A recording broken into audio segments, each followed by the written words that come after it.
आप सभी को गोपिका सखी का प्यार भरा राधे राधे। आज मैं आपके सामने एक नई कहानी लेकर आई हूँ। कहानी का शीर्षक है कि मंत्रों का फल, पूजा पाठ का जो फल है वो हमें महसूस क्यों नहीं होता। कहानी को शुरू करते हैं। माधवाचार्य जी गायत्री के घोर उपासक थे। वृंदावन में उन्होंने 13 वर्ष तक गायत्री के समस्त अनुष्ठान विधि पूर्वक किए, लेकिन इससे उन्हें ना तो भौतिक और ना ही आध्यात्मिक लाभ दिखाई दिया। वो निराश होकर वापस काशी आ गए। वहां उन्हें एक साधु मिला जिसने उन्हें 1 वर्ष तक काल भैरव की उपासना करने को कहा। उन्होंने 1 वर्ष से कुछ अधिक ही काल भैरव की आराधना की। एक दिन उन्होंने आवाज सुनी, मैं प्रसन्न हूँ, वरदान मांगो। उन्हें लगा कि उनका भ्रम है, क्योंकि सिर्फ आवाज सुनाई दे रही थी और कोई दिखाई नहीं दे रहा था। उन्होंने उस आवाज को सुना अनसुना कर दिया, लेकिन वही आवाज फिर से उन्हें 3 बार सुनाई दी। तब माधवाचार्य जी ने कहा, आप सामने आकर अपना परिचय दें। मैं अभी काल भैरव की उपासना में व्यस्त हूँ। सामने से आवाज आई, मैं ही काल भैरव हूँ जिसकी तुम उपासना कर रहे हो। माधवाचार्य जी ने कहा, तो फिर सामने क्यों नहीं आते?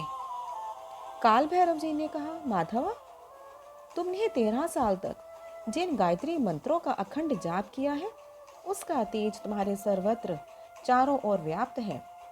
मैं उसका तेज सहन नहीं कर सकता, इसलिए सामने नहीं आ सकता। माधवाचार्य जी ने कहा, जब आप उस तेज का सामना नहीं कर सकते, तब तो आप मेरे किसी काम के नहीं। आप वापस जा सकते हो। काल भैरव जी ने कहा, लेकिन मैं तुम्हारा समाधान किए बिना नहीं जा सकता। तब फिर ये बताइए कि पिछले 13 वर्षों से मैंने गायत्री अनुष्ठान किया, मुझे उसका फल नहीं मिला, ऐसा क्यों?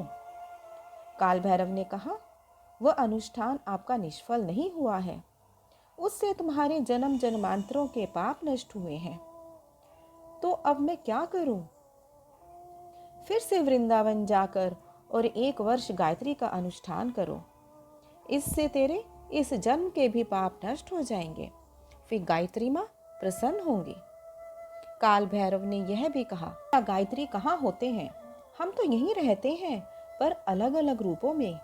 ये मंत्र, जप, जाप और कर्म कांड तुम्हें हमें देखने की शक्ति देते हैं, सिद्धि देते हैं, जिन्हें तुम साक्षात्कार कहते हो। माधवाचार्य जी वृंदावन लौट आए, अनुष्ठान शुरू किया।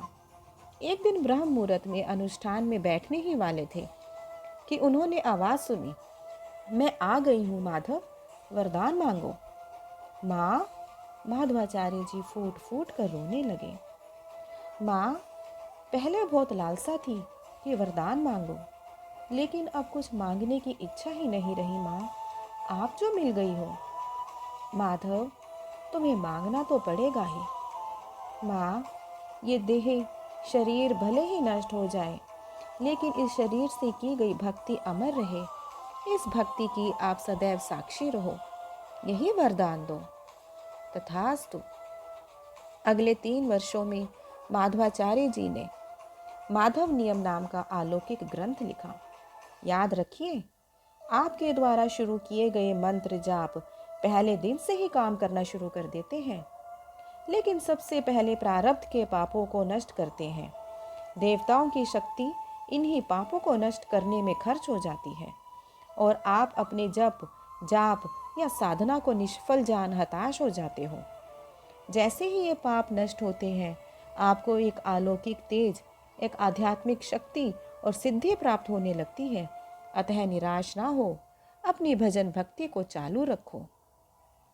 आपको ये कहानी कैसी लगी? आप अपने विचार नीचे कमेंट बॉक्स में अवश्य लिखें। और अगर आपने अभी तक इस चैनल को सब्सक्राइब नहीं किया है, तो प्लीज़ आप इस चैनल को सब्सक्राइब कीजिए। कहानी को हम यहीं पे विश्राम देते हैं। आप सबको गोपिका सखी का प्यार भरा राधे राधे।